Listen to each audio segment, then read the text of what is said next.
I know people criticize sometimes people that have religion. They're like, it's for weak people. But I will say that was a time when I felt really unsure of what was going to happen, and I really relied. Like there were times where I wanted to do bad things or out of anger, you know what I mean? But I really just stuck in my mind. I just stayed so focused on my faith, and that was a time when I was weak and I really needed it, and it really helped me because I never acted out.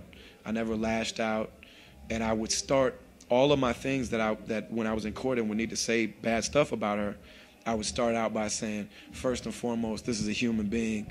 I'm not saying any of this to defame her. I just want to give you information that I think is relevant. And I didn't overdose on dissing her. Right. You know what I mean? I only told them facts that I could verify and that were relevant.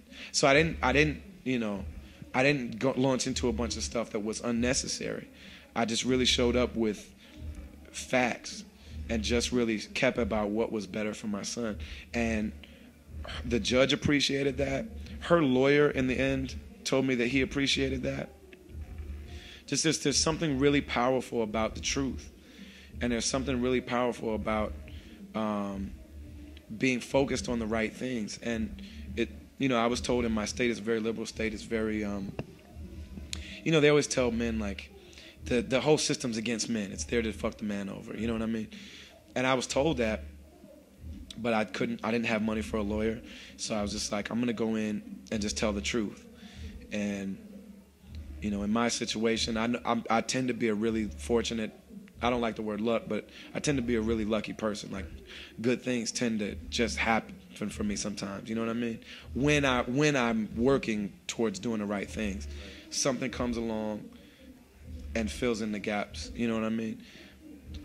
When I really stick to my principles, like I believe that, you know what I mean? And that was one of those cases where it really ended up, can't imagine how it could have worked out any better than it did, given the fact that when I was 17, I got involved with this person that didn't know how to be in a healthy relationship, you know what I mean? Yeah. That was a really long answer for that. Is, yeah, no, but that was much needed. Now, the topic of domestic violence, you look at our society and it seems to be not talked about at all. It's only brought up when it happens to someone of note. Like the most recent case, obviously everyone knows, is the Rihanna and Chris Brown case. I want to know what your opinion is of why we don't talk about this issue. When it's so rampant throughout our society, it's happening to people of all different races, religions, socioeconomic classes. It's not just happening to poor people, it's happening to rich people. It's not just happening to Christians, it's happening to Jews, it's happening to Muslims, it's happening to Hindus. It's happening to everyone all across the globe. So why do you think that we as a society we neglect to discuss this situation, this issue? I think that people in power abusing their power, no matter what it is something that's just not talked about enough in general. You know what I mean? We still in this country have never completed the conversation about slavery. You know what I mean? And we're 250 years out from that. You know what I mean? Or however many years it is. You know what I mean? Like, or it's not 250 years. I can't remember. My math is bad right now, but we're a few generations out from that, and we still have never had that conversation. You know what I mean? And there's still a lot of, inequalities and stuff like that we don't discuss that either. It's just so easier. It's so much easier for the people that it doesn't affect to ignore it. You know what I mean? And we have a situation where across the world, like, men tend to be physically stronger and mentally and emotionally more aggressive, and you know what I mean? And that's still the case. Like, it's, men still rule the world, and I'm involved in two communities where that's a big problem, in hip hop and in Islam and Al-Islam. Right. And we have a negative connotations on both things that I'm a part of that aren't true across the board, but they're really prevalent. Right. There are truth within those. Yeah, there's a lot of truth to it. There's a lot of truth to it. Right. And in hip hop, it is huge, and in the Muslim world, it is huge. You know what I mean? It doesn't come from hip hop, and it doesn't come from Islam, but because of a lot of different factors, they are still huge problems. You know what I mean? And they permeate everything, and you can even see just even women's voices not being prevalent enough within those circles. I see it a lot. Like most of the things that I don't like about hip hop and the Muslim community and I love both of those communities. Right.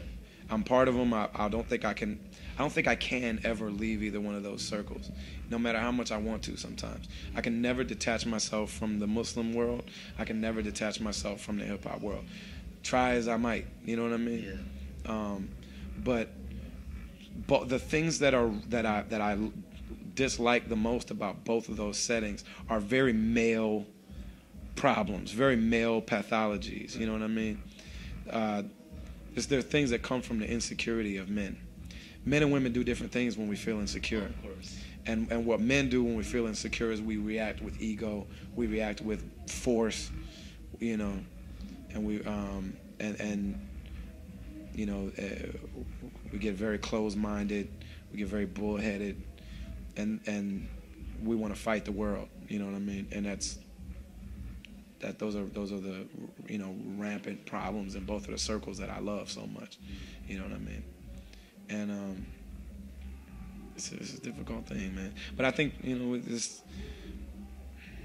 the language the language almost doesn't even exist to have these conversations. You know what I mean? Because that's how far behind we are in really having these talks. Because there are words that in the quest to talk about these things have been stigmatized. So domestic violence, is a stigma. But it's such a broad term that it's so easy to say, well, I'm not abusing anybody. You know what I mean? And the same thing with with race. Like the word racist, it's so easy to say, well, I'm not racist, because it's such a broad term. You know what I mean? But that like we need new language, we need new points to really define what we're talking about. You know what I mean? Like the discussion has to be so much more in depth than it is now. And domestic abuse isn't talked about, or violence against women in particular isn't talked about a whole lot. But the other song you mentioned, which is Babygirl, is really a song about rape. And that's something that we never, it's almost never talked about. And almost like pretty much all the women that I've been close to in my life have been raped. You know what I mean? And that one was that's the hardest song I've ever written, because I didn't even writing the song, and even now that it exists, I'm not sure I had the right to write that song. And so what I did was rather than just tell the story or whatever, like I tried to write about my relationship with the women that are living as survivors. You know what I mean? And because I felt like it's such a big part. It's become part of me, because these women have not gone through traditional counseling, but I've kind of been the sounding board, and so I've watched the process a few times. You know what I mean? Of when something like that happens to a human being. Everything from denial to guilt to anger to embarrassment to being extra guarded, to being afraid of any kind of intimacy, or sometimes wanting to be excessively intimate to cheapen what happened. Like if I just have a lot of sex, then sex doesn't mean much, and then what happened to me doesn't mean much. You know what I mean? I've seen it approached a couple different ways, and like it's another one of those things that because people I've been so close to and cared about so much have gone through it, that it's a subject that just kind of lives inside me as a dark place. And so I felt like I needed to say something, but it had to be real. It had to be very genuine. You know what I mean? It can't be a song like, y'all dudes got to stop breaking chicks, man. You know what I'm saying? No, like, I mean, coming from someone who pre-ordered the album, and by the way, if you haven't, this new album, Us, go get it right now. FifthElement.com, if I remember right. You're still on the Fifth Element Online. FifthElementOnline.com. I mean, that track, to me, it seemed to resonate from within your heart. You know what I'm saying? And I mean, it just... And the whole time writing it...